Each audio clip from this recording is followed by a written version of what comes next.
Woody had gone right to the police, this would never have happened. Oh. It's being taken like there's going to be an increased amount of shit talk. Oh, I have to remind myself I'm here willingly. Catch one with a little bit of attitude, big guy. And champion stuff. Well, it's a kangaroo court. What do you mean it's a NFL kangaroo court? Could you please let me explain why? No, I don't want to hear this garbage. Give me an answer to the questions I asked you. What the fuck are we doing? For the best Italian food in Western New York, Elliot Apollos, call 716-825-3675. The Lardon Construction Group. Fubo TV, the official streaming service of Do Champions. FanDuel, the official sportsbook of Do Champions. For all your summertime needs, beauty pools, as well as kayak pools. CX Chronicles, your total customer solutions focused manager. B.GG, the official energy drink of Do Champions. Hey, Sons of Erie, our artwork looks better on your walls. Hamburg Brewing, please visit our tap room on Boston State Road, Hamburg, New York. And finally, Fat Boy Surf Club for all your surfing needs. Matt, it doesn't matter how many times I say it. I just want people to listen. Welcome to the Third Manageable Podcast. Nothing but illustrious guests, because it's Matt. It's everything you need. Nothing you don't. We would like to welcome some guys that have graced the gridiron, graced the TV waves, and have now graced this podcast. Guys that have been long-term friends. But first, my co-host across from me, never behind from me, we got Mr. Matt Diegert. You can find him at Twitter at Matt. What a creative Twitter handle. To his right, we got Mr. Johnny McDuffie. Johnny, what's up, man? Hey, what's going on? And to introduce the bells of the ball, we got 35-year equipment for the Buffalo Bills, Mr. Woody Ribbeck. Hey. And never to be overshadowed, the big 7'9". He played with the graces of Flutie Mania, Jim Kelly, and even Rob Johnson. We got Mr. Ruben Brown. Ruben, how you doing, my man? Here's okay? I'm doing great, man. I'm doing great. It's Friday. It's TGI Friday. We're here on the shores of Lake Erie. Where are you coming from? You're looking real leisurely. Virginia. I'm in the mountains of Virginia. I'm in the Blue Ridge Parkway where I grew up. I guess that's yeah. So I grew up out here, so I'm out in my cabin. Oh, that's got to be the best. I mean, you were a local, Woody. I go to you. You're a North Tonawanda guy. Yes. You stayed. Ruben, you're a Virginia guy. You retreated back. How's life after any given Sunday treating you guys? Was it I'll start with what was the biggest transition point to find yourself here on the podcast, still wanting to be heard from, still wanting your stories told, because Matt and I are of the volition that you're him. Both of you. Oh, this is whoever starts. This is called the Woody. This is called the fluff. This is what the sponsors want. Ruben, you're the it starts already. Are you guys gonna fight again? Woody's too much. Who won the last fight? How many are you into, Woody? Two. I'm gonna tell you, when I retired, I still lived in Buffalo. I didn't move away from Buffalo for this. It's been recently, actually, that I moved.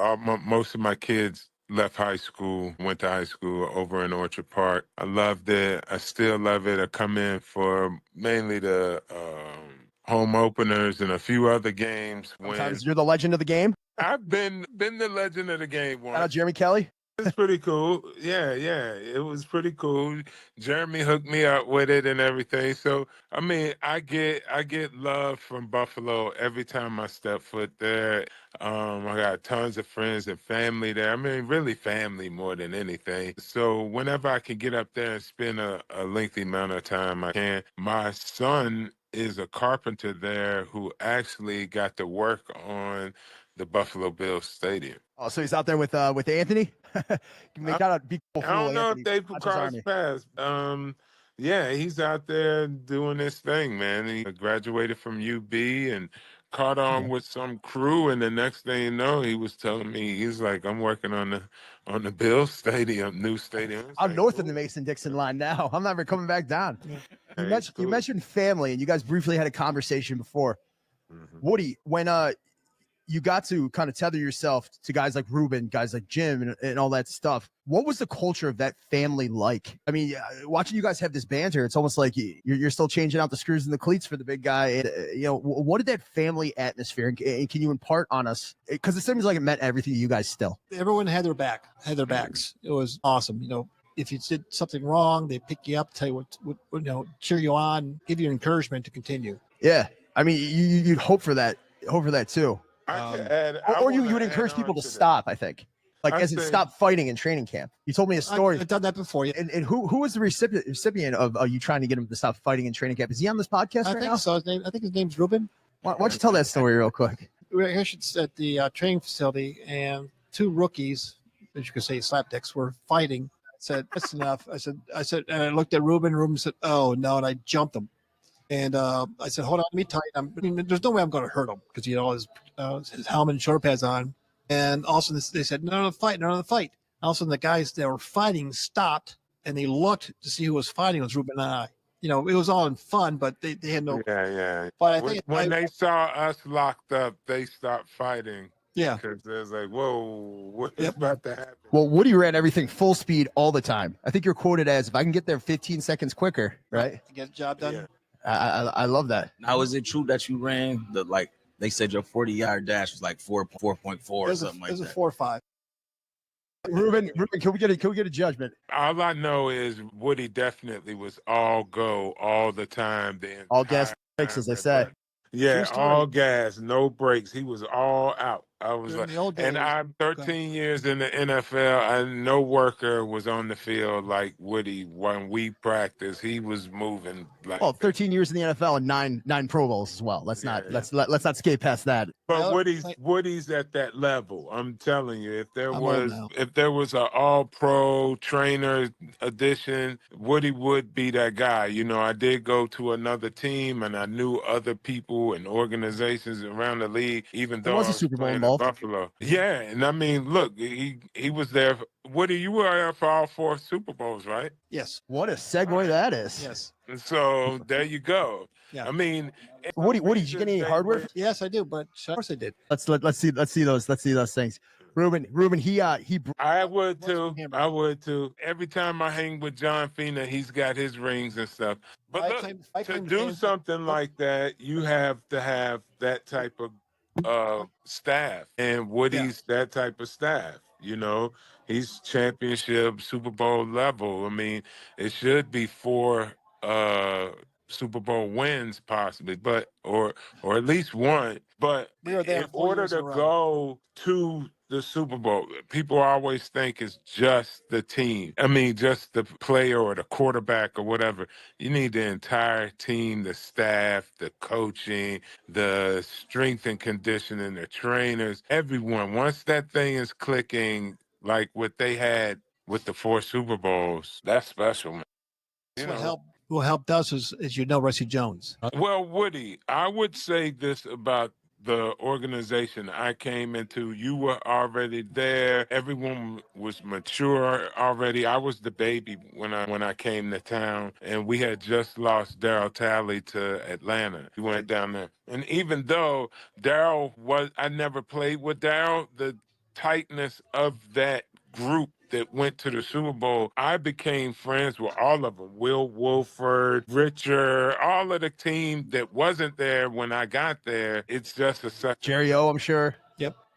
And Fina. it was a high level. Well, Fina and Jerry O were my teammates. But they probably set the standard of what it was to be a Buffalo Bill and probably instilled the pillars of that family. Now, you were drafted in 1999 out of Pitt. Did you know 95. 95? Sorry, 95. I meant to say 95. Did you know you were going to be headed to Western New York? Had no idea.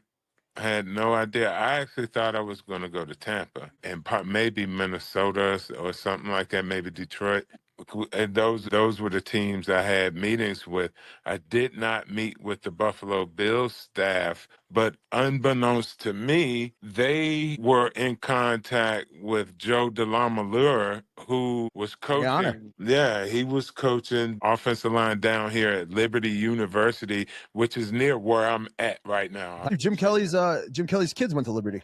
It's all 2 daughters actually Liberty. One's a grad, and the biggest I think school in the one's country. finishing. Really? So It's that's my evangelical. backyard. That's where I grew up. My high school is in the same town as Liberty. So Joe DeLamalure was down here working, scouting department, and John Butler and those guys got in touch with him. Somehow they found out, that I had met with Joe, and Joe gave me the thumbs up, and Marv and John Butler said, We don't need to fly him in. I never even knew. I think the entire fan base is giving you a thumbs up. I think the only one who's giving you a middle finger is the guy to my left. Oh, he gave everybody a middle finger. Yeah. So Ruben, while you're on here, we talked to Teddy last year. We had him on the podcast, Teddy Cottrell on the podcast last year. Yeah. And I know you were part of the Music City Miracle. We heard from Bud Carpenter and Chris Fischetti about what their stories were about that. To both of you guys, what was that kind of atmosphere roller like? coaster? What was that like? Because the story we heard from Teddy is Sam Rogers came up behind him and told him to run his fucking defense. So tell us a little bit about that. Just the confusion, what was going on, or Woody, we'll start with you. From what I understand, the throw, the forward pass, was considered a touchdown. But from what we hear, the NFL played it. It was a pass, but it's kind of late after the fact. Yeah, Frank Wycheck. Yeah. After the fact, what are you going to do about it? I think that team was probably a very good team. That was the Super Bowl team. Yeah. Yeah, there was definitely a Super Bowl team. Ruben, what are your thoughts on that? So What was that wave of emotion like? Yeah. it was. There's very few games I've ever played that had that much up and down in my life. We, in some ways, went into that game offensive line wise. We were limping. A lot of guys were hurt. We were putting I didn't know if that guys no in DBs. that had never had long-term starting in anything like. But we still had Thurman. Doug and those guys were back there, Eric Mose and Antoine Smith, and Whitfield. So the most notable thing about the game is we didn't start out well. Everyone knows that, right? Come halftime in the locker room, it was like a full-on brawl. Everyone was at everyone's throat. I don't know who screamed to calm us all down. We was like ready to rip each other apart in there. And somebody stepped in the middle of us, calmed us down. I don't know if it was Wade or Woody, do you remember? Because you remember we came in at the halftime and we were throwing shit and screaming like madmen everywhere, right? Could have been Bruce. No, it wasn't Bruce. Somebody, maybe it was Wade or somebody. But I know you remember that halftime was nuts. We was fucking fights were about to break out in the locker room. But lucky for us, it never happened.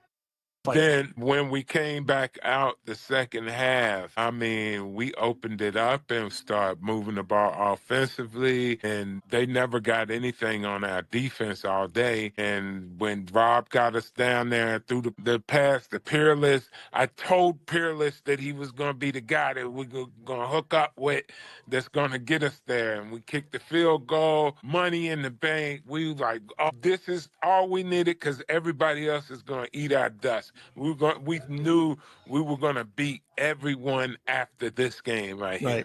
And when I saw him, I was on the bench and I saw him running up the sideline. I was like, where's the flag? Wait a minute. There's a problem. And nope. We had to go back it up. I was like, get that. So Ruben, I do have to ask you real quick. What is it? It was his rookie year. What was it like blocking Javon Curse at that time? Javon, I didn't face him. Marcus Spriggs and Fina. I chipped out the help on him. But we had, as far as Not running any duo. yeah, if we ran the ball, when we ran the ball, he was no match because we had big bruisers over there. Big Spriggs was pretty big. We had Jamie Nails. I think Robert Hicks got some time, and all of these were big beasts of men. And we didn't want to get in a passing game. We didn't have to because Antoine started breaking some creases and made it easy for Rob to make a few quick passes, so we didn't have to worry about Curse like most teams had to worry about. And who would you say your biggest adversary was? Your biggest foe that you faced? The guy that you always gave Cortez your Kennedy.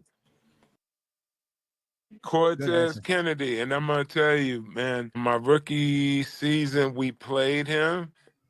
Yeah, and I think they came to Buffalo and we played, and I had a really good game against him. And that evening, I go over to Jim Kelly's house, as all the players do after the home game. And I'm at the bar, and Bruce starts laughing and screaming like, he was congratulating me, but he was yelling at Cortez Kennedy, who was at the bar, and he's like, Woody's nodding. Yep. got in your ass. And I'm like, oh my God, like, Bruce, shut the fuck up, But he's giving Cortez earful. Giving him the biz, they say. Yeah. And I didn't think when I went over to Jim's that I was going to run into Cortez Kennedy that night, but Jim and Cortez are college teammates. Nothing but illustrious guests over at Orchard Park. Yeah, so all the old guys, what I found out my rookie year, all the old guys, vets, would hang out at Jim's house after the game, and they'd catch a flight later or whatever. So I did really well against Cortez that year. The next year, we had to go to Seattle and play him in the freaking dome. Oh. And fucking Cortez happened to get 2 sacks on me that game. Oh, so I wanted to kill Bruce. How do you feel about that? Woody, how do you feel about There's a lot him? of talk about the red helmets coming back for the last year for the Ralph Wilson Stadium. Like, how do you feel? Woody, we'll start with you. How do you where are you at with and then we'll go to Ruben. How do you feel about the Reds? I think they're fine. The last season, I hated the uniforms we have from year 2000, 2010. Oh, like the blue with the piping? That was nasty. Yeah, that was the red helmets, blue jerseys. I like a lot. So what would be if we transferred from the white to the red? What is that from a equipment standpoint in undertaking? Is that massive, or is it you guys are just so logistically on? It's just business as usual. It's just a different lid. You just have to have 2 helmets, a red one and a white one. But it's definitely way more advanced now, Woody, than before. I mean, you guys had to put those orders in so long that they couldn't just switch out 2 different helmets in the middle of the season back in the day. You could change the logos all you want, but if it was red, it was going to be red all year. Did you play for us when we had the? I didn't get my helmets were all red.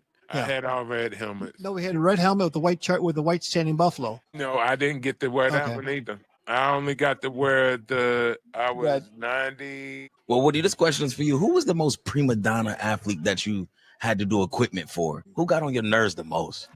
Good question. I got to mention his name. Boy, I guess mention he's no longer on the team. When I was at training camp in 1981, my first year there, I was trying to be, do my job and everything else, and all of a sudden this one player started yelling at us, say, "Where's my fucking mouthpiece?" I don't know. I said, you after a game, you're up for like 22 hours straight, and all of a sudden you're unpacking a bag, and I said, "I don't know where it is." He got really not physical, but he like didn't grab me, but aggressive. And all of a sudden one of the players says, "What's the problem?" He says, "Well, this rookie wants to know where's." Wait, he's a rookie? Rookie. He's talking to you like that? Yeah. That's pretty uncouth. So the veteran, whose name is Joe Devlin, one of my best friends, said, "Bring him over here." I said, "Why? I want no problems." Well, bring him over here. And all of a sudden, he says, "Say something stupid towards him." I said, "I don't want to." He goes, "Say it." He was lining them up. He lined them up. So I said something about his mouthpiece. And he started running right back. All of a sudden, out of nowhere, he had Joe Devlin, Kenny Jones, Brett Smerlis, Jim Hazlitt, and they put him against the wall. I said, "Don't you think it's about time that you get a new mouthpiece and leave Woody alone?" He left. Wow. But I've had other run-ins with other players, but not as severe as that. Because it was my first year. I don't want to get in trouble with anybody. I know you're being self-deprecating, but we're of the volition here that Matt and I are very proud that we even have the opportunity. And pardon me, you've taught people the right way, the wrong way, much like the story you just told me with that group. The right way to speak to people, the right way where you want to give them the extra mile. Because I think in your position, and tell me if you agree, if everything goes correctly, it's because it was your job. But if one thing goes poorly, right, you're the worst person in the world. It's your job. You'll get, regardless of how you do it, you'll still get the blame. But you have to go past that and keep moving on. When did you really you got the moment where you're in the Shield? Do you remember the time exactly where they told you, hey, you're a full-time member of your hometown football team? It was February of 1980. Where do you remember where you were? Was it just a letter in your locker? Or I got called up by Case Stevenson, and he says, "You're working for us full time." who was the first person you told? Probably my parents. They had to be damn proud. Yeah, they were. Who was the biggest joy for you to work with? That Coaching? correct. Marv, without a doubt. He's getting up there in 99 and almost 100 years old.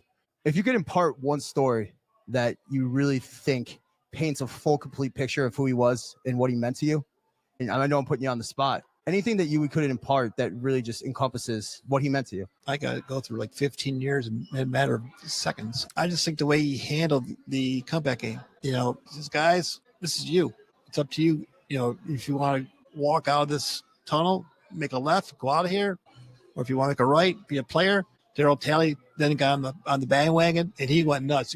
Guys, no one's making a left. If you have to make a left-hand turn, you're going to have to go past me first. And also, we went down and kicked butt. That's crazy.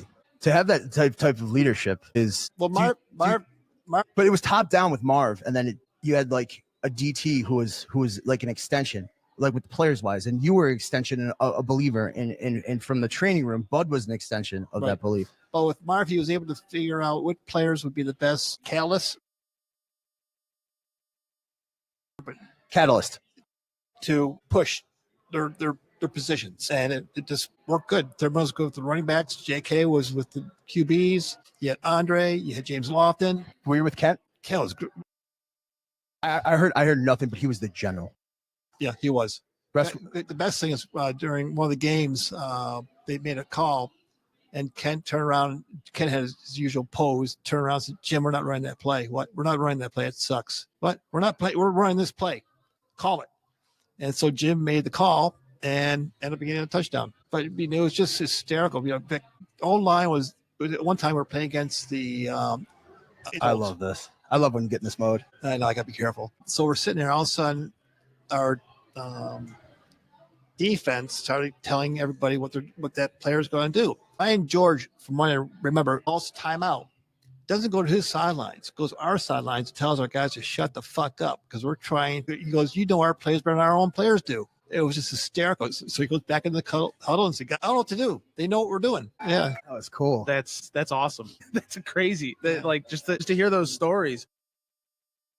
Got tons of stories. We actually talked to Bud about this, and he didn't really have an answer for us. I know where you're going with this. What happened in that second Super Bowl with Thurman's helmet? You know the answer. I mean, I think it's Harry Connick Jr. I still blame him for that Super Bowl loss, but is this too cheeky to talk about, or no? It's fine. What happened was the NFL had so many people on the sidelines, and what they're supposed to have done after the national anthem got sang or sung, they're supposed to walk around the 30-yard lines, not straight into where we are on the field. And we're saying, okay, all of a sudden you have 200 people. We're already tight enough for our space. Also, you have 200 people come walking out and say, it had to be chaos. Yeah, it was. And so what happened was Thurman always puts his helmet at the end of our bench that we're defending. Always. Never fails. All of a sudden he goes, I can't find my helmet. Was that superstition? No, just okay. This way he is. So we're looking around, all of a sudden his helmet's gone. So I'm looking around for the helmet, and I grab some guy from band and says, we need to find that helmet. He goes, why? Because from what I understand, whoever is introduced must start the game. If you don't start the game, you get fined by the NFL. I did not know that. Yeah, so neither did I. That is why. You know that? No, I didn't know that. That's why Cotton ran the play, because we couldn't find his helmet. Thurman knew what to do. Cotton didn't. So when Cotton's Kenny did. Yeah. So I was trying to think. So instead of making a left, he made a right, or vice versa, wherever it was. And that lane was wide open. Oh, you could ran through it. Take it easy. I lost 40 pounds. Yeah. So eventually you got 40 to go. Yeah. So eventually we saw his helmet on the other end of the field. It traveled 40 yards by itself. It was like dancing on the back of his, on the crown of his helmet. Someone picked it up. So we don't know who it was. So I think we everybody has their own, thing, thought about it. Like Harry Connick Jr. Patty Thomas was just like, yeah. Harry Connick Jr. We've heard Harry Connick Jr. picked it up because he was a Washington fan. So what happened the next year, from what I understand, is that there was any type of entertainment, they were specifically told, do not go in the players' area for the 33-yard line to the 33-yard line. So you was there for about 35 years. What was like the best season that you had, like unforgettable, like I relive this year again? I want to say the first year of the Super Bowl, 25. I mean, And then if you had to go to game, I would have to say the comeback game. And it was loud. Yeah. You have no idea how loud it was. Of course, there was 50,000 people.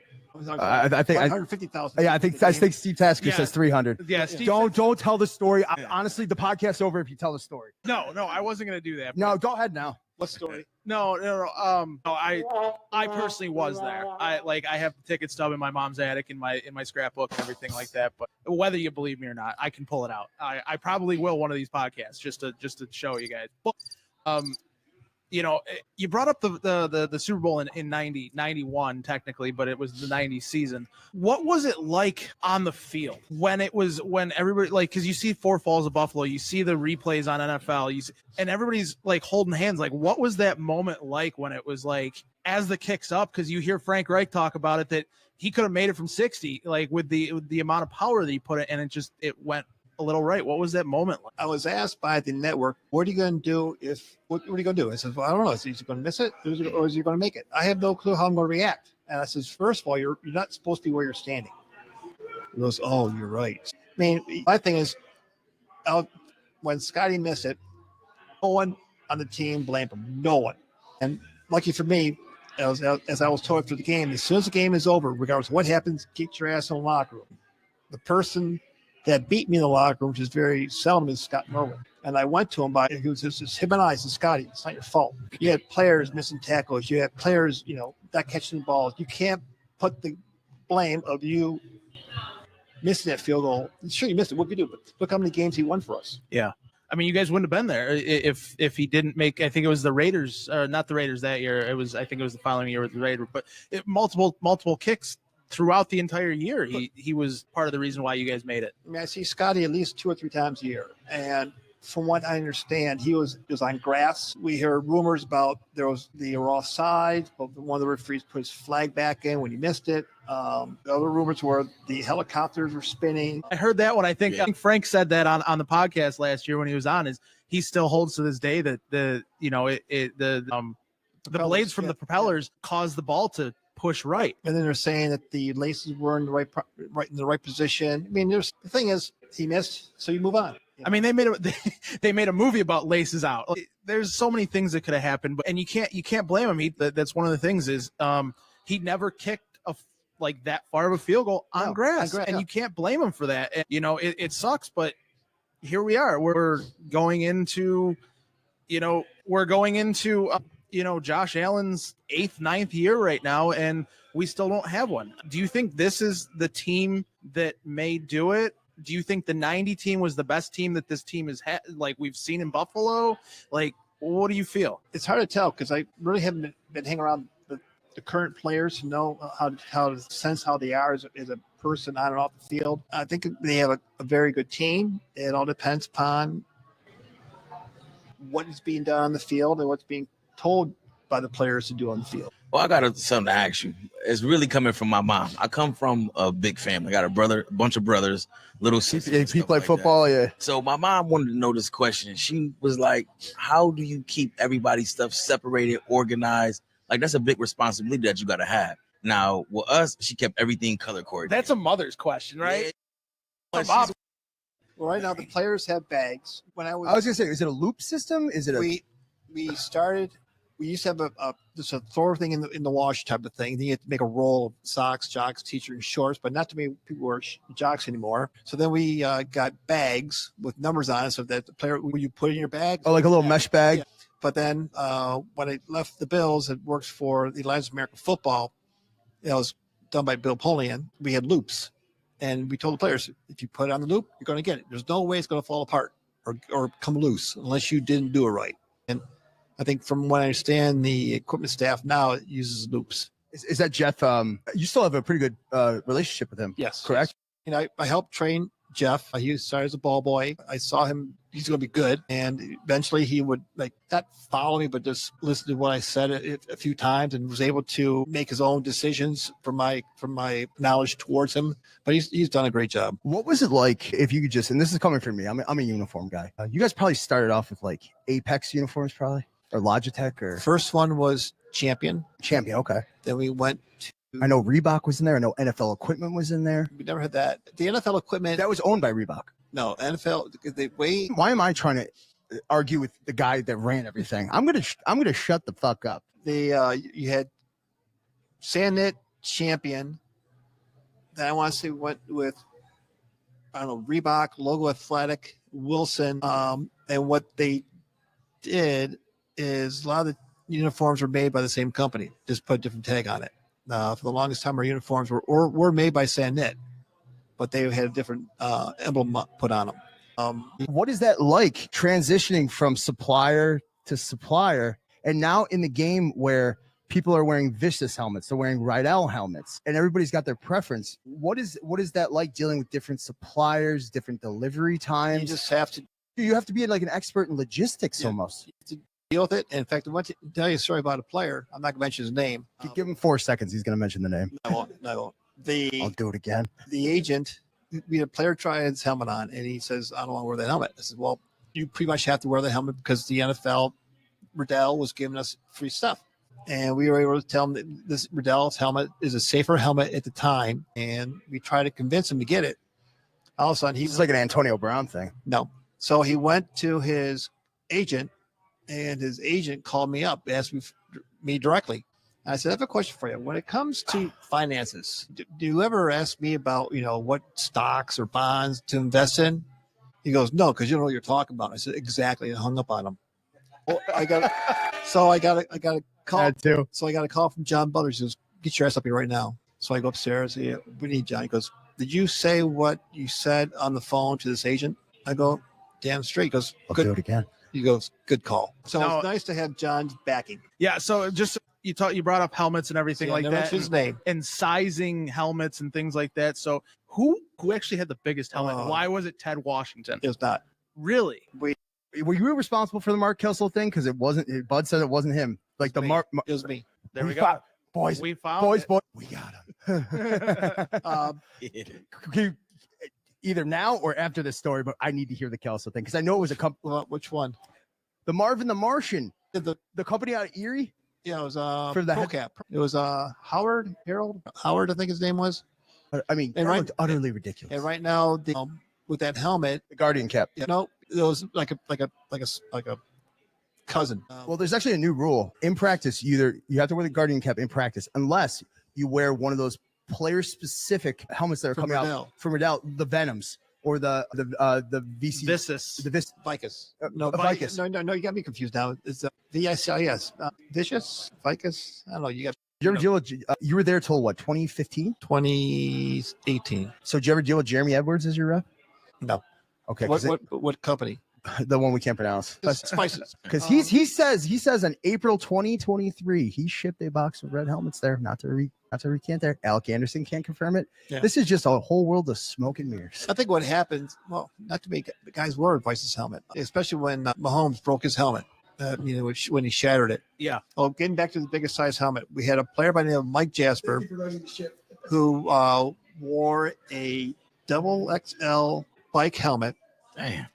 But we had a player before that. He was number one pick from the Bears. I think his name was Gibson. I actually had, again, XL helmet. I mean, I was told not to do by the NFL, but I did anyways. I got him an XL Revolution helmet, put parts of a VSR4 in it. His jaw pads were 1/4-inch foam. His front piece for his head, the front pad, Bridge, yeah. was maybe 1/2-inch thick. And I had the smallest top pad I could find, and it fit him. I should have kept the helmet, but not knowing, because I want to get, don't want to get any trouble with any lawyers or with the NFL. So he predicated the story with the NFL told him not to do it. Right. Did it. All that ever happened. I mean, that kind of brings me to you're talking all this, helmets and the protection and everything like that. I was actually at the game against the Broncos. Can you tell us a little bit about like what you went through for Kevin Everett?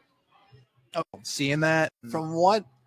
By the way, bro, amazing. Your response time. I know you guys planned that all out. Bud told us, but you guys. What I did on that one, I've done 3 other players after that, but the with Kevin was we did not have the protocol that we have today. So when he went down, they took the face mask off, and I wasn't even there.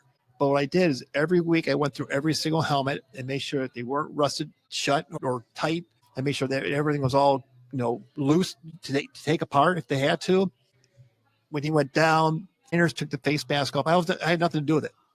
But when I saw Kevin, I think it was about a month later, Elliot Apollo's, I heard he was there. And I says, where's he at? He goes, sit here. We're getting him for you. So he came in. I give him a hug. He goes, no, thank you. I said, I haven't done anything.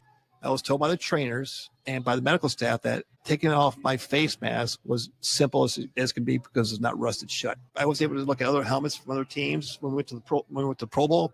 Their helmets were all rusted and everything else, and the fasteners were all like rusted. You could see it through the helmet fasteners. And I says, what does it feel like?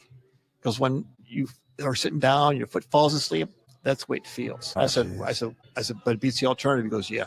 So him and I hugged for about a good minute. We both started crying because of the severity of the injury. From what I understand, he has like 5 kids, so he's doing good. I don't want to breeze past that at all.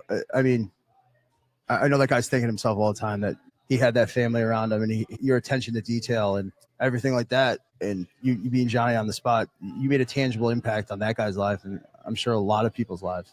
That's a really great story. We had to do. Ron Brooks had some injuries, and I had to take the face mask off him. In fact, what we used to do is we used to have practice sessions when we get back from training camp, and we would have the person would be a trainer, and we'd suit him up with the helmet, shoulder pads, and we would do the exercise. And one time we had a player be in a certain situation, we had to go fix him. And so Bud would grab the player's helmet, they would slowly move him to where he's got to go, and he goes, go. So I did it, and I went to hop over Bud, and I hit Bud.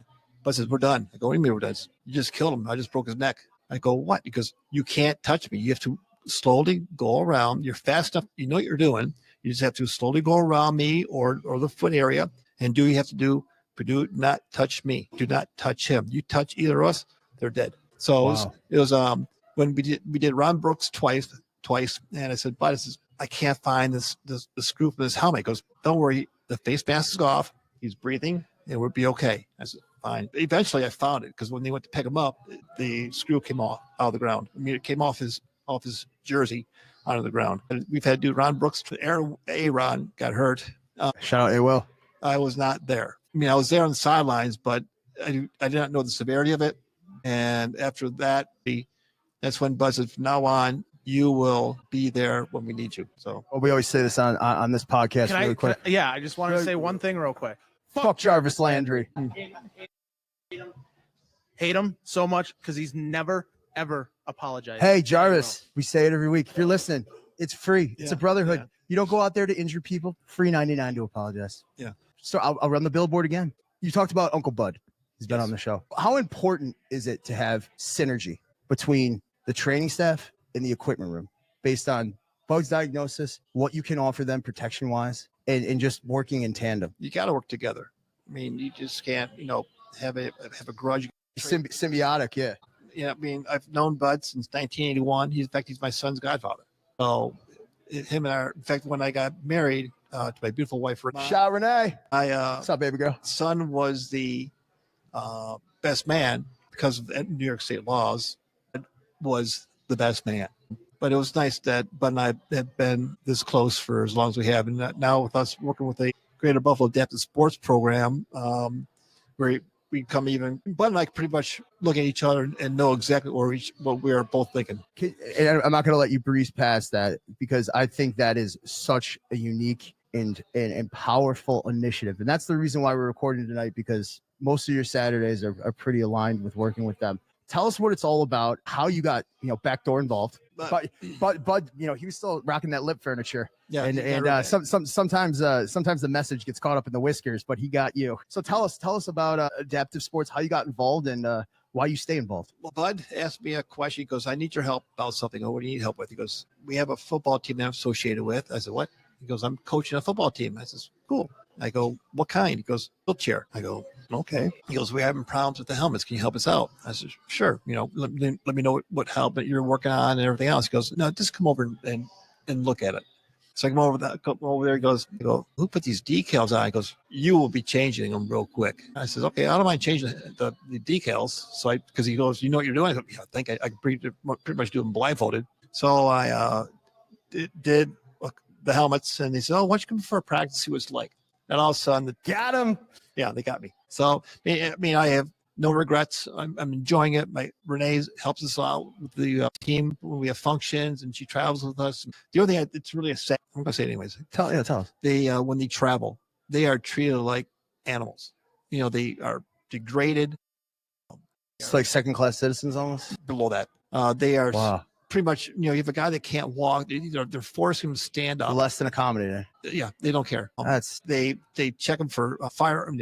The gunpowder and stuff, and they pretty much touch every part of the body with their hands to see if they're concealing anything.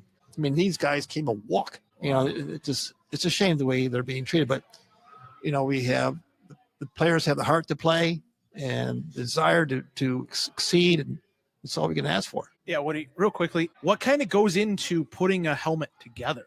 Like as far as the decals and the padding inside and you have to have it down to how long to do a blank helmet with decals, the piping, like the sides, everything. I could probably do it in less than 5 minutes. Wow. What's a more tedious process?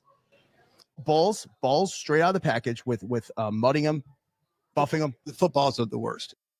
How many footballs are you going through a year? I would say you're supposed to have 24 footballs for the quarterbacks. And which is really kicking balls are totally different, right? Which is really stupid.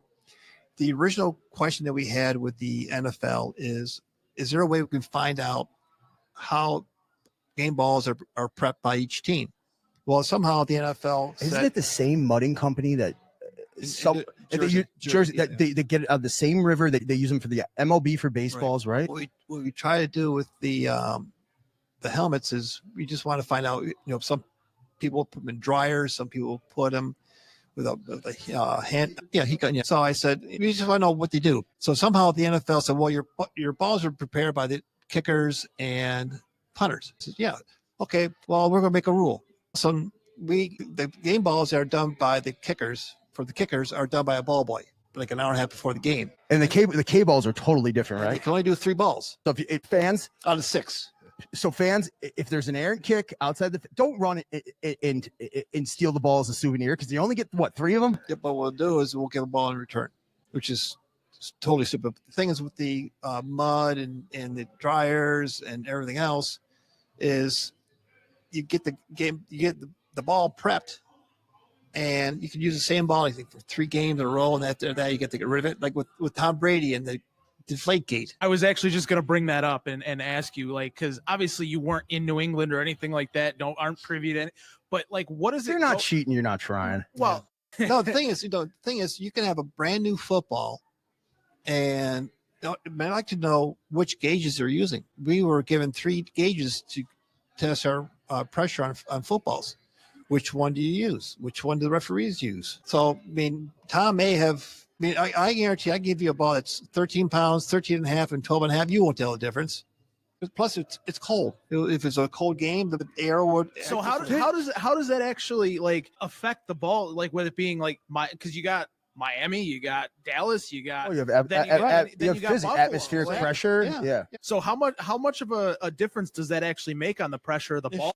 Not that much. It's in Denver. Because of the right. Did they used to let the kickers take the balls overnight? No, no. We never did. But the thing is, what's really stupid is the referees screwed up. The referees gave the ball boys the footballs and put them and let them carry it, according to them, into the bathroom. The referees are supposed to have complete control of the footballs till the kickoff.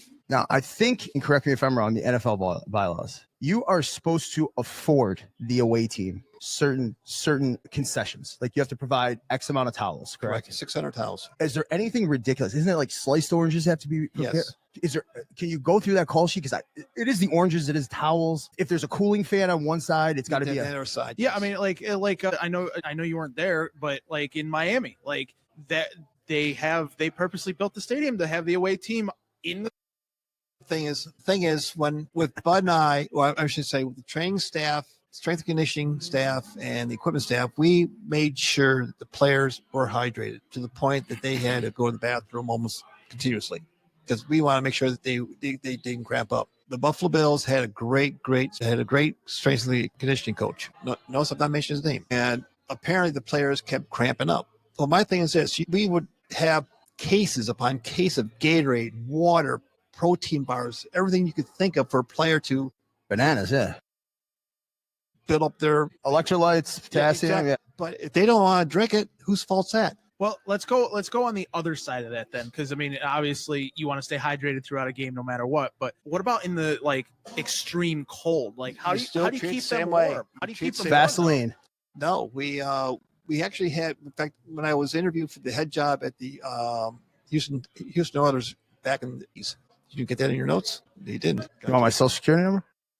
So when I went there, I did not know that. it was a playoff game, and we won against the. It was a comeback game, and I was interviewed by Jack Pardee, and he goes, "How'd you guys stay so warm, Coach? If I get this job and take this job, I'll tell you what it is." Oh, that's great. But it was I had fun. With the water, if a player does not want to drink, it's their own fault. At times when we was playing in the Orange Bowl back in the '80s, they used to wet our field. It was a turf field. They used to wet our field.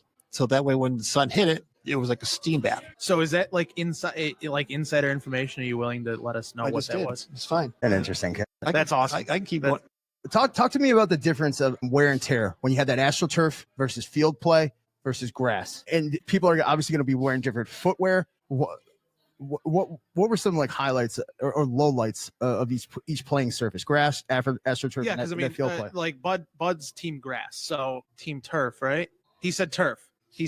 Bud said turf. We would go to Cleveland, and they would actually paint the field green because it was all dirt. What was nice is Nike made a great shoe that when it was the AstroTurf was frozen, we had the best shoe ever. Some players would try to wear like a grass shoe on the frozen turf. Didn't work. Thankfully we did our research, and the players believed in what we told them to wear, and they wore it. So they wore them. So we did pretty good. So now that it's all said and done, 35 years is behind you. Would you go back? Yes. Yeah. But my thing is that you're speaking about the turf. I've had 7 knee surgeries, and I can't run like I used to. And I used to run a 4.5 and I used to beat Don Beebe in a race. This is the Third Manageable Podcast. This is utterly ridiculous. I'm your host. Are you messing around? No, I'm serious. You're right. The thing is, after every play, I would get the ball, and I would race the players from where I got the ball to the goal line, 15 yards. And one time I would do it with Thurman, James Lawton, Andre Reed, and also Don Beebe got in the picture of it. Got doing it. Also, and I got the ball. I said, Don, let's go. Oh, and I had like a 5-yard head start on him, and I beat him. Marv said, you win. I would go with Steve Tasker. Sebby and I would have fun. We'd do in practice. A lot of times he would be like hyper competitive. Yeah. So he would be like all hysterical. And also I go like, you got the camera on? I go like, Sebby, what? 1, 2, 0. So if you ever see him, say, Sebby, is it 1 versus 2 versus 0?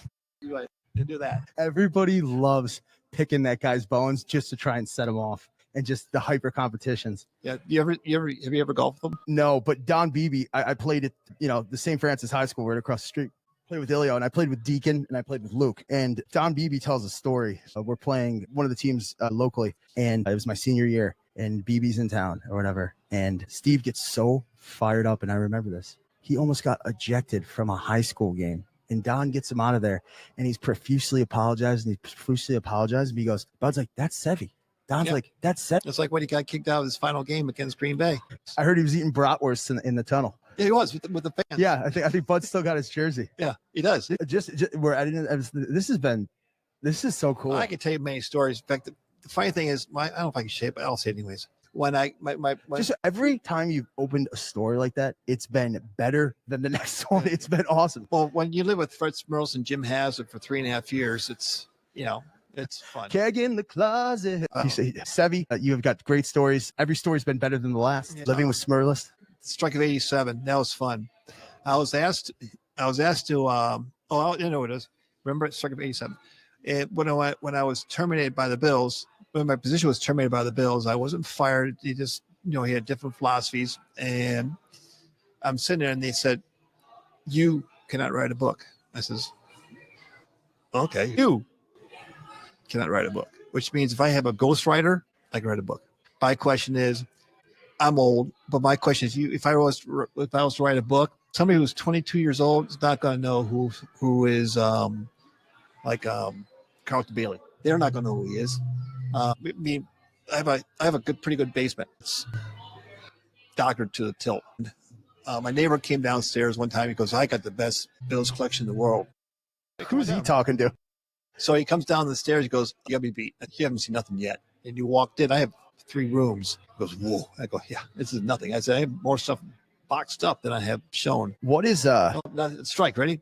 Oh yeah. In '87, I was asked. I was putting the ball, and during at post game because we had a player that was warming up for post practice. I also hit a barrel at 80. It was a 53 and 30 yards away. I said, "Oh, okay. I mean, I could punt." So I said, "What's the object here?" He goes, "Well, he's trying to hit the ball in the bucket." I said, "Oh, can I try that?" Yeah. First one hit the barrel next to her in it from 53 to 30 yards away. Harvard looks at it. Bruce James says, "What the fuck are we doing?" He goes, "What?" He goes, "Woody punts better than he does." He says, "You want to play?" I says, "Why not?" You know, it's $1,000 a game and $1,000 for a physical. So we're sitting there, and I lived with Fred for 3.5 years, side by side duplex. Was pretty much living with him. I'm sure the doors were never locked. Oh no, in and out. Oh, here's why. So he goes, "What's going on?" I says, "Fred, you're not going to win the battle. You're not going to win." "Oh yeah, we are." "No, you're not going to win." He goes, "Bullshit." "Fine." So he goes, "Open the door." I said, "No, I'm not talking to you, Fred. I'm tired. You know, we just got done outfitting 60 guys in a matter of like 5 hours. We're tired." Kicks the door open. I had a deadbolt on. Kicks it open. Goes, "What's going on?" I said, "Fred, you're not going to win. Here's why. Do me a favor. Call Gene Upshaw and find out where he's at." "Why?" "Just find out where he's at. Find, you know, because you're supposed to negotiate with Jack Dowland. I think it's Jack Dowland. Find out what's going on." "Okay." Called him up. "Hey, Gene, what's going on? What's going on?" "Hey, we're talking." And he goes, "Oh, no, like where guys? Where are you in the meeting? You know what's going on?" He goes, "Well, we're talking about this." No. "Where are you guys physically?" "Oh, we know we're talking about the different plans or everything." No. Location. Where? Drop a pin. Yeah. Where are you? Hawaii. Why in Hawaii for? Why can't you be doing this in New York State or New York City? "Well, we figured the atmosphere would be a lot better here." Bullshit. So I told Fred that I was asked to play. He goes, "Kidding me?" I go, "No." He says, "We may have to cross pick a line to play." "No, to watch you." And I told the players that, and they says, "What are you doing?" I said, "It's $1,000, $2,000 for 1 week. That's more than I make in a month. I make $1,000 a month. $2,000 in 1 week. I'm going for it." And they said, Oh, that's crazy. They said, "We're going." And then strike ended. I asked this question to, if I may, to people who I know a little bit about, kind of the inner workings away from the game. Your wife of many years, Renee. How important was it that she got it? She got the nature of your passion, your career, and how much it meant to you, and the support system she offered. I think she's playing Scrabble on her phone. It's very important for your wife or significant other to understand the hours you put in, the determination that you want to deal with. I mean, I'm not the easiest person to live with, and I admit it. But at times, your job comes first, your family comes second. But sometimes you have to decide when your family comes first and when your job comes second. So it's always like a balancing act. Renee's been great. It helped me get the situation. My former wife, she tried, was not very cooperative. Don't I know it? Personal. Yeah. So, you know, my former wife and I, we still get along, but I can only do so much. You know, now that my attention is towards Renee, I still take care of, not take care of the former wife, but I still have contact with her, but not as much as I used to. Not as tethered. Yeah. It's beautiful when you feel supported and feel like you have somebody that uplifts you and kind of sees it the way you see it. Oh, but speaking of uplifting, what was fun is I had my son work training camp with me for 2 years. That was awesome. I mean, he knew there's got to be nothing better than just being with the boys. He knew what to do, but I don't want to like have him, follow him or do everything that he was doing. I just wanted him to be himself and do things. And he did a great job because, Dad, I love your job. If you want to go to college, and I'll get you to any college you want to go to. And he decided to take different paths, and, he's happy with what he is, and he's got a son now. So he's doing good. So with training camp coming up, I hated training camp. I was just going to ask you, how'd you feel about training camp, number one? Well, you probably started in Fredonia? Yeah. Fredonia is great. Fredonia's like, I'm going to interrupt you. Fredonia's like 35, 45 minutes away. St. John Fisher's an hour and 45 minutes, an hour and 15. St. John Fisher, I'll say I don't care. You deal with so much politics. If you want to have those damn Jesuits, if you want to have the power strip in, they had to bring a electrician in or architect in. I says, this is bullshit. Just put, God forbid you want an oscillating fan. yeah. But I think we would have stayed at training camp in Fredonia if they gave us air conditioning. But I love training camp there. Just to finish up with my question, what goes Well, into to start your question. Yeah. By the way, that too? power move. Yeah, thank you. Tell him to shut the fuck up. Don't do that. It hurts. What goes into putting everything A lot. together? My father-in-law, Al Wheeler, was a genius when it came to moving training camps. He did it from the 1960s all the way to probably 2000. You're outfitting 90 guys, not 52. I know, but with the training camp, he was able to tell the player, get the staff together and help with the equipment, trainers, weight room, administrative offices. He just did it.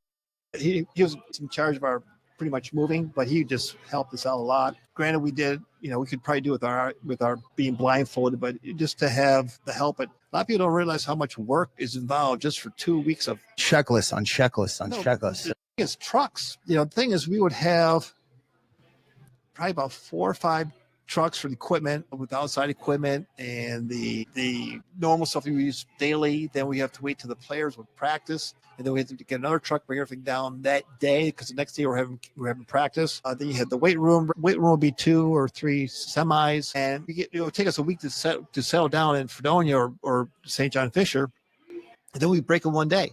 And they said, we have practice next day. I said, no, we would be up from, say, 6 o'clock in the morning till 9 o'clock the next day at PM. Where's the division line when it comes to playing games in terms of trucking out equipment versus cargo planing equipment? What was the farthest you'll truck in when you were with equipment? Kansas City, Miami. So obviously not, Seattle, Cali. You're playing that equipment out there. You're not. Right. You're not. So what was the Kansas City or Kansas City? We go drive to Kansas City. Anything that would take you 24 hours to get to is where they would to drive is where we go to. You've probably seen the depths of hells in some of those gas station bathrooms.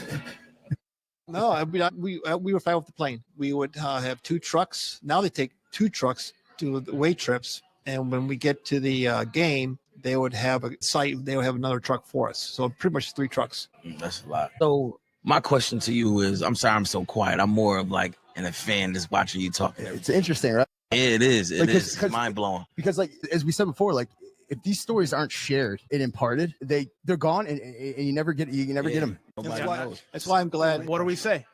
You need everything you need. Nothing you don't. Johnny, this is a great question, by the way, coming up. So what was one of the saddest moments, or what player gave you that saddest moment that you was cleaning out his locker? That is. Hang on, that's a good question. I cannot answer that. There's so many players that were great to me. You had JK, you had DT, you had Bruce, you had Savvy, Squatty, those people. Huh? You do. But what an ego check. Thank you for doing that. I need that sometimes. I think the first player that I had to do was probably Joe Devlin. Yeah. Joe Devlin's a beast. That's one of your best friends, right? Yeah. He's one time we were at an East Eden Tavern, and my former wife and I, we went to the restaurant, and we're sitting there. All of a sudden, they go, this is before you had cell phones. And they said, for the advent of probably credit cards too. So we're sitting there. All of a sudden, these guys, townies, were giving us a hard time. Who are you trying to see? Guys, we're here to have dinner with a friend of mine. Well, who is he? There's no reason for you to know who he is. So they started getting, mouthy, and they started, picking on my former wife. I said, guys, I'm not here to have any problems. So I called Joe up. I said, Joe, get your fucking ass down here. He goes, why? Because we're having problems. I'm right there. 5 minutes later, I see his truck pulling. I feel better now. The guy says, oh, your buddy here? I go, yeah, who is he? I says, Joe Devlin. Joe Devlin? Yeah. Guys, Joe's coming. Get out of here. So the guys were running out of the bar, and he's just grabbing the guys, just throwing them all over the place. He goes, well, those people are bothering you? He says, Joe, I'm not from this area. I said, I have no clue who these people are. He goes, they won't come here and bother you anymore. Trust me. So just have his, in fact, another story about Joe. Yes. We were at my wife's daughter was working at Sunset Apartments on Camp Road. And we're sitting there. All of a sudden, this guy is huge. His calves are about the size of your thighs. Can we get off the body shaming, please? I didn't start on you yet. So we're sitting there, and I said, Renee, I think that's Joe Devlin. I said, you sure? He goes, yeah, I'm pretty sure, because not too many people have calves that big and walks the way he does. And I'm saying, I'm going to take a chance of doing this. And she goes, what? Because I saw him yelling at his kid. I said, hey, oh man, quit picking on the kid. Who the fuck are you talking to? I said, I'm talking to you, motherfucker. He goes, I'm coming to talk to you. I says, come, I ain't moving. I'm saying to myself, I hope it's Joe. I mean, I don't want to get no problem with this guy because this guy's huge. All of a sudden, he started running, and I could. He was like a elk. He was like uncoordinated when he was running. I said, Joe. And he came about 5 feet from me, ready to punch me. He goes, Woody. I go, yeah. Thank God you recognize me. Did you know beforehand when players was leaving or getting cut? Yes. Sometimes we would celebrate. In fact, one time I had we were training camp, and this one player, one of the players I didn't like, Joe. I mean, Bill Pullen says, "Did any players here give me a hard time?" I go, "Yeah." He goes, "Which one?" I told him, I said, "Tell you what, if you get rid of them, I will give you a case of beer in your room next morning." He goes, "I'll hold you up to that." So he got cut over a case of OV splits. So Bill knew the player was being cut. I didn't know that. And we're sitting there all of a sudden. Bill says, in the morning, goes, "You haven't got the list yet, have you?" I go, "No, give me a case of beer." So the player was cut that day. It's so dark. It's so dark. That's unbelievable. That's You'll that's never awesome. know who he is. That's awesome. So last thing we got to pump out, and you know what we got to do? It is the 5th annual Student Body Ride Harrison Phillips Beach Bocce Tournament going down this Sunday. Is H going to be there? Harrison? He's in town right now. Where is he? He should be here instead of you. He's right behind. I'm going to tell you why you made a joke that I hate, and it's been made a lot. Matt, why don't you actually tell him the joke about me and Harrison? Oh, so Hey, you're we talking? call him H. You talking on the Bluetooth? Yeah. So we were doing a show over at DePaulo's, and we opened up the caller line. Somebody. Hey, don't ever do that if you get in media. Don't ever open up it to the hyenas. Yeah, no, it's bad. But no, we were sitting there, and somebody calls the Bluetooth line and says, "What the heck did he say?" He goes, "I don't want to be talking to Harrison." Someone cosplaying as Fat Harrison Phillips. Can you get somebody else on the show? And I was like, I'm gonna take this question, assuming you're talking to me. 1, rude. 2, what do you want me to do? What do you want me to do? He's got a lot more money than me, so he should change. I suck. He's the one that you should change, you know? Here's why you suck. So why we have Woody on right now, we have a segment we call Off the Rack. Maddie, tell them about Off the Rack. Yeah, so Off the Rack is brought to you by Fat Boy Surf Club. We bring you the equipment changes that we think matter to fans. No one better than here. What we noticed this week, James Cook, he is wearing the Nike Vapor. The minor change, James Cook goes from the nameplate Cook to Cook the Third. That is the equipment change this week, sponsored by Fat Boy Surf Club. That is Off the Rack. How have you guys had the same seamstress for forever? We would have our original. We used to go a place in Blaisdell, right by where the 219. Is it like the same lady? No, different. lady. We've had 1, 2, maybe about 4 different seamstresses. You know, it's not an easy job. We once had a seamstress from the Cleveland Browns work for us for 4 training camps. She altered the jerseys, altered the pants, because now, makes no sense to me is why the kickers only have to wear pants. No thigh pads, no knee pads. The pants are shorts. How's that protecting you? My biggest complaint is the NFL rules for uniforms. That's one time I was golfing and I was with Roger Goodell. I knew, let's see, it's echoing. I knew who he was, but I did not think he knew who I was. And we were at a function. And so Renee just jumps in between Marv, Bill Polian, and Roger Goodell. Said, "Oh, how you doing, Marv? How you doing, Bill? Oh, you're Roger Goodell?" And he goes, "Yeah." He goes, "You ever meet my husband, Woody?" He goes, "I know Woody, because I started working for the NFL in 81. He started working for the league in 82. He goes, "Oh, we're talking." He goes, "I know your husband exceptionally well. I heard a lot about him." So, we're sitting there all of a sudden. I went for an opportunity to work with I tried to get a job with the Tampa Bay Buccaneers. And I got a call, a letter from them saying I was not qualified enough. I said, "Oh, here you go." It's either no offense, it's a race. Something got me going here. All of a sudden, I said to myself, all of a sudden, I told Roger, I said, "We got to talk." About what? He goes, "I can't get a job." He goes, "What do you mean?" I said, I applied for this job. I tried to tap and I couldn't get the job. All of a sudden, Bruce Smith jumps in and says, "Oh, I think, Woody, it's because maybe you're white, black, white, old, or a male." And Roger looks at me and goes, "I think we'll be talking tomorrow." Guess what? He called me up. And I says, "I would love to do the uniform, because you guys wearing cross on the, you're not supposed to do that. You're supposed to have jerseys tucked in and everything else." It's incredible. Yeah, Tech Control will find you back in the day. He said, "I'll be a great person for that job." I said, "I'm available." And I talked Did you know Mitch Reynolds? Yes. So I grew up with him. This is with the league office now. I know. I already talked to him. I says, I'm available. In fact, I train. He's a great friend Are of you mine. still applying for other teams? Are you still applying for other teams? No.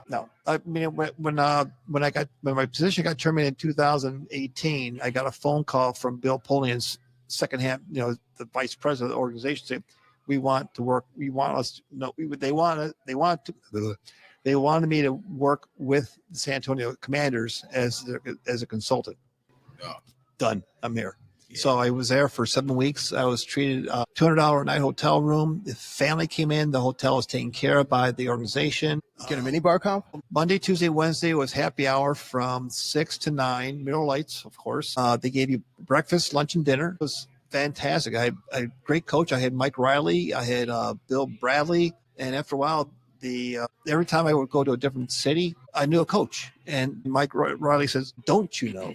Your time." In fact, we were playing against Birmingham and Joe Pedri. Remember him? Quarterback coach back then with Wade Phillips. And we're sitting there, and Joe interviewed me when I was playing golf at Ribbeck. And he goes, "What do you want to do?" I said, "Well, I'm interested, but Birmingham is not a good city to be in." So to make a long story short, we're at the game, and also Moose Johnson sees me talking to Joe, and Moose says, "Joe, yeah, he's us. He's ours, not yours." So it's nice to have these connections still. I'm going to run it back when it comes to connections. Everybody, I think, is going to get one more question in with you. We want to thank you deeply for coming on. This has been nothing. Thanks but for amazing. having me. Is there one song that when you hear it immediately brings you back to a certain period of just the best of times? Probably the song "We Are the Champions," because when I was associated with a semi-pro, minor pro football league, it's what songs we would play with the Queen. That was back in 78, 79. I really don't. Or another one is Phil Collins. Yeah, that was with that was fun. I had a good time with the coaches back then. And I thought you were going to say Shania Twain. Man, I feel like a woman. like Shania Twain would be a nice person to see and meet. Calm down. With the Phil Collins, one of the coaches, Donnie Henderson, does love Phil Collins. You play the drum. Original drummer of Genesis, Peter Gabriel. You ever see the drum duet by Phil Collins, Genesis, "The Way We Walk" extended version? It's an awesome song. You like? I've never been asked that question. I actually play drums. You did? I mean, I know the Grateful Dead have two drums. Off air, I'll play for you. I'm a deep music fan. John, I'm going to throw it to you. Last question for Woody Ribbeck. Thank you again for coming on the podcast. My last question is, what is the advice that you have for any up-and-coming equipment manager that want to fill your shoes? It's going to be long hours, dedication. It's something that if you had, my advisor told me, think of what you want to do for free for the rest of your life. That is what you want to do for a living. That is sage advice. So I did volunteer work for my high school, did, minor pro football, did my college team, worked for the Bills for 2 years, pretty much for free because they didn't pay you that much money. And I was happy. I mean, I go back in a heartbeat. Physically, my knees are shot. I can't run like I used to. I'll probably be like a 4.6 40 now instead of 4.5. It beat. I mean, we know you ran a 4.64. I did. Shout out Alex Brasky. Is it downhill? Is it? I'm just asking. You don't have to be all pissed off at us. I'm just disappointed that I led myself into this terrain. Matty, to you. I want to hear him play that song. Yeah. Well, he's going to do that off air for us, but I honestly don't have any other questions. I mean, I've enjoyed this thoroughly. I really thank you, Woody, for coming on. It was great seeing you at the golf tournament, and did I say hi to you at all? Yeah, we were. Oh, that's right. Except you. What? Yeah. Yeah, I don't even get that slant, but somehow I'm offended again. Anyway, you're listening to the Third Manageable podcast. I'm going to go like an ostrich, put my head in a hole. Woody, I just want to let you know it's been truly an honor to see you operate both on the scholarship level, being selfless in the way you approach things. And, you talk about the family. I just want to let you know that these interviews mean a ton to Matt, and a lot of our listeners. And it's one of those things where I truly feel it's everything you need. Nothing you don't. Yep. Catch us next week with Mary Wilson, if I'm still alive. She's great. She's great. For the best Italian food in Western New York, Elliot Apollo's, call 716-825-3675. The Lardon Construction Group. Fubo TV, the official streaming service of Do Champions. FanDuel, the official sports book of Do Champions. For all your summertime needs, beauty pools, as well as kayak pools. CX Chronicles, your total customer solutions focused manager. W.GG, the official energy drink of Do Champions. Hey, Sons of Erie, our artwork looks better on your walls. Hamburg Brewing, please visit our tap room on Boston State Road, Hamburg, New York. And finally, Fat Boy Surf Club.